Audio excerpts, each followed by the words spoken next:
Welcome to one TV health. ఇవాళ మన health టిప్లో Ayurveda చిట్కాలను గురించి తెలుసుకుందాం. చాలామంది దంతాలు సరిగా బ్రష్ చేయకనో లేదంటే ఏవైనా ఇతర కారణాల వలనో పసుపు రంగులోకి మారుతుంటాయి. వీటిని కొన్ని రకాల ఆయుర్వేద చిట్కాల నుంచి తొలగించుకోవచ్చు. అవేంటో తెలుసుకుందాం. లవంగాల్లో యాంటీ బ్యాక్టీరియల్, యాంటీ ఇన్ఫ్లమేటరీ గుణాలు ఉంటాయి. ఇవి దంతాలపై పసుపును తొలగిస్తాయి. అలాగే టూత్ పేస్ట్లో లవంగం పొడి కలిపి బ్రష్ చేస్తే చాలు. ఇంకా లవంగాలు తిన్నా మంచిదే.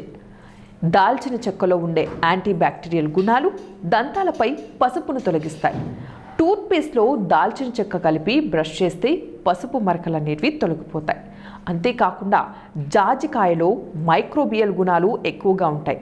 ఇవి దంతాలపై పేరుకుపోయిన పాచిని తగ్గిస్తాయి. అలాగే వేపతో యాంటీ బ్యాక్టీరియల్, యాంటీ ఫంగల్ గుణాలు ఉంటాయి. వేపాకుల్ని నమలడం, వేప పుల్లలతో బ్రష్ చేస్తే పసుపు మరకలు అనేటివి తగ్గుతాయి. ఇంకా ఏంటంటే తులసాకులు కానీ అలాగే యాలాకులు నమలడం వల్ల కానీ దంతాలపై పేరుకుపోయిన పసుపు తొలగిపోతుంది.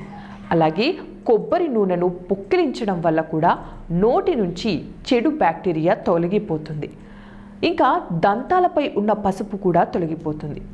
నిమ్మ తొక్కల్ని దంతాలపై రుద్దడం వల్ల పసుపు దంతాలు సమస్య తగ్గుతుంది.